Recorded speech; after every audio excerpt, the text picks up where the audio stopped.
తెలంగాణలో రజాకార్ల పాలన కొనసాగుతోందని విశ్వహిందూ పరిషత్ విహెచ్పి ఆరోపించింది.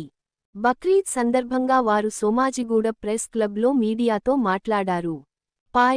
తెలంగాణలో కొనసాగుతున్నది హిందూ వ్యతిరేక పాలన. ఇటీవల బక్రీద్ సందర్భంగా రాష్ట్ర ప్రభుత్వం, పోలీసు యంత్రాంగం అవలంబించిన తీరు హిందువుల మనోభావాలను గాయపరిచింది. రాష్ట్రవ్యాప్తంగా విహెచ్పి కార్యకర్తలు, గోరక్షకులపై దాడులు చేసినా పోలీసులు ఎదురు బాధితులపైనే కేసులు నమోదు చేశారు. వెంటనే ఆ కేసులన్నీ ఎత్తేయాలి.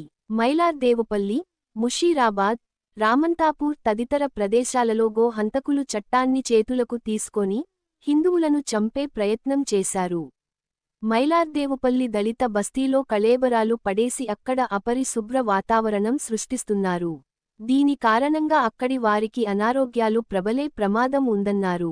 మాధ్యమాల ద్వారా ప్రభుత్వం దృష్టికి, సమాజం దృష్టికి తీసుకెళ్ళండి.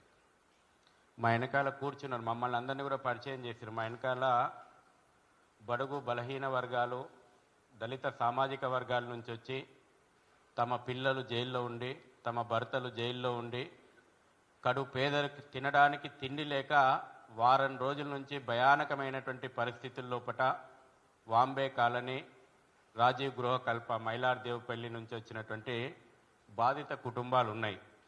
బసంతి గారు ఉన్నారు, లక్ష్మి గారు ఉన్నారు, జ్యోతి గారు ఉన్నారు, బన్కి, మన్యం, రేణుక, మధు, హరుకృష్ణ. పేద కుటుంబాలు, తింటందుకు ఇళ్లలో తిండి కూడా లేదు.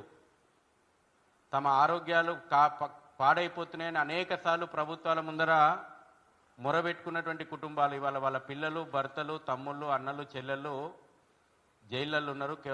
ఎవరు బెదిరించిపోతున్నారో తెలియని పరిస్థితుల్లో, భయానక పరిస్థితిలో ఉన్నారు. మీడియా మిత్రులను కోరుతున్న వాళ్ళ బాధలు రాయండి. భాగ్యనగరంలో ఏదో మారుమూల గ్రామంలో నేను చెప్తలేను, ఏజెన్సీ ప్రాంతంలో చెప్తలేను నేను ఈ విషయము. భాగ్యనగరం నడిబొడ్డున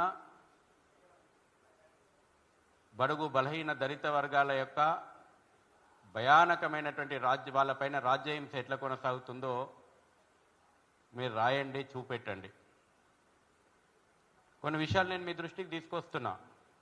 తెలంగాణ లోపట ప్రజాప్రభుత్వం నడుస్తుందా, రజాకార్ల ప్రభుత్వం నడుస్తుందా అనేటువంటి అనుమానం ఇవాళ ప్రజల్లోకి ఉంది. అనుమానం వ్యక్తం చేస్తున్నారు. పరిస్థితులు చూస్తుంటే తెలంగాణ లోపల రజాకార్ ఎజెండా యథేచ్ఛగా నడుస్తూ ఉంది. ఈ మధ్యకాలంలో దురదృష్టం, పోలీసులు వ్యవహరిస్తున్నటువంటి తీరు చూస్తుంటే పోలీసు వ్యవస్థ మీద, పోలీసుల మీద విశ్వసనీయత సన్నగిలుతూ ఉంది. 100కు